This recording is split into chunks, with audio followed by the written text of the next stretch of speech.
2026 2020 ലോകകപ്പിൽ ഇങ്ങനെ ഒരു ഘട്ടം സൂര്യകുമാർ യാദവും ഇന്ത്യൻ ടീമും പ്രതീക്ഷിച്ച് കാണില്ല.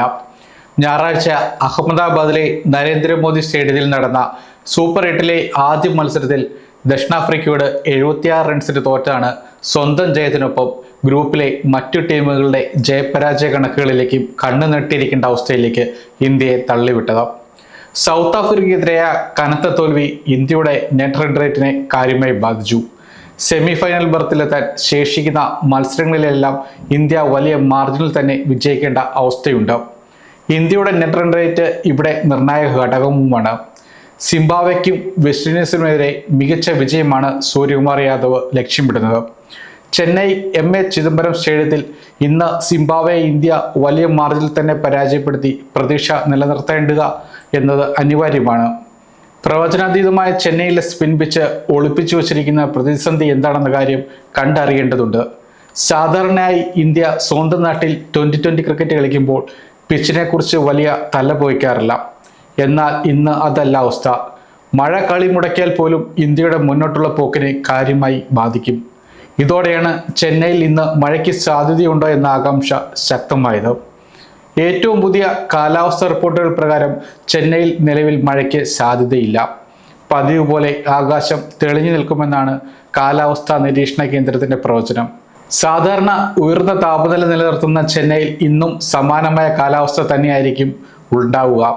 താപനില 26 മുതൽ 29 ഡിഗ്രി സെൽഷ്യസ് വരെ ആയിരിക്കുമെന്നാണ് കാലാവസ്ഥ നിരീക്ഷണ കേന്ദ്രം നൽകുന്ന റിപ്പോർട്ട്. എന്നാൽ 70% മുകളിൽ ഹ്യൂമിഡിറ്റി ഉണ്ടാകുമെന്നും ഇത് ബൗളർമാർക്കും ഫീൽഡർമാർക്കും ഒരുപോലെ വെല്ലുവിളിയാകുമെന്നും പ്രവചനമുണ്ട്. മറീന ബീച്ചിനോട് ചേർന്ന ചെന്നൈ ചെപ്പോക്ക് സ്റ്റേഡിയത്തിൽ ഹ്യൂമിഡിറ്റിയുടെ സാന്നിധ്യം അതിവേഗം ഉയരാനുള്ള സാധ്യത തെളിഞ്ഞ കാലാവസ്ഥയിൽ പോലും കൂടുതലാണ്. മഴയ്ക്ക് സാധ്യതയില്ലെന്ന കാലാവസ്ഥാ വകുപ്പിന്റെ മുന്നറിയിപ്പുള്ളതിനാൽ ഇന്ത്യക്ക് ധൈര്യമായി ചെന്നൈ MA ചിദംബരം സ്റ്റേഡിയത്തിൽ പാടുകെട്ടാം. എന്നാൽ വമ്പൻ ജയം സ്വന്തമാക്കുന്നതിന് ചെന്നൈയിലെ പിച്ച് സഹായം നൽകുമോ എന്ന കാര്യത്തിൽ സംശയമുണ്ട്. ചെന്നൈയിലെ സ്ലോ പിച്ചിൽ 200 റൺസ് തന്നെ പടുത്തുയർത്തുക കനത്ത വെല്ലുവിളിയാണ്. പിച്ചിന്റെ സ്വഭാവം വ്യക്തമായി അറിയാവുന്ന ഇന്ത്യ പിച്ചിന്റെ സ്വഭാവത്തെക്കുറിച്ച് മികച്ച ഹോംവർക്ക് നടത്തി കഴിഞ്ഞു. ലോകകപ്പിന് മുൻപ് ട്രാക്കുകളിലൊന്ന് പൂർണ്ണമായി പുതുക്കി പണിതിരുന്നു. ഇത് പിച്ചുകൾ പുതുമയോടെ നിലനിർത്തുന്നതിന് സഹായകരമാകുന്നുണ്ട്. ബാറ്റിങ്ങിന് തുണയ്ക്കാത്ത ഇടമെന്ന ഖ്യാതി ചെന്നൈയിലെ പിച്ചിനുണ്ട്. അതിനാൽ ബോളർമാർ തന്നെയാകും കാര്യങ്ങൾ തീരുമാനിക്കുക. ഇന്ത്യൻ സ്പിന്നർമാരായ വരുൺ ചക്രവർത്തി, അക്സർ പട്ടേൽ എന്നിവർ ടീമിൽ ഉൾപ്പെടുമെന്ന കാര്യത്തിൽ സംശയമില്ല. അക്സർ പട്ടേലിന്റെ തിരിച്ചുവരവ് സ്പിൻ ആക്രമണത്തെ കൂടുതൽ ശക്തിപ്പെടുത്തുകയും ബോളിങ്ങിൽ സന്തുലിതാവസ്ഥ സൃഷ്ടിക്കുകയും ചെയ്യും.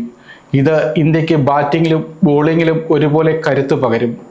ചെന്നൈയിലെ സ്ലോ പിച്ച് കണക്കിലെടുത്ത് കുൽദീപ് യാദവിനെ കൂടി ഇന്ത്യ ഇന്ന് കളത്തിലിറക്കാനുള്ള സാധ്യത കൂടുതലാണ്. അതേസമയം സിംബാബ്വെ സ്പിന്നർമാരായ Graeme Cremer, Ryan Burl, off സ്പിന്നർമാരായ സിക്കന്ദർ റാസ എന്നിവരടങ്ങത്രയ ചെന്നൈയിൽ ഇന്ത്യയെ പ്രതിസന്ധിയിലേക്ക് തള്ളിവിടുമോ എന്ന ആശങ്കയും ശക്തമാണ്. ഏതായാലും ചെന്നൈ ചെപ്പോക്ക് സ്റ്റേഡിയത്തിൽ ഇന്ത്യക്ക് ജയിക്കുക തന്നെ അനിവാര്യമാണ്.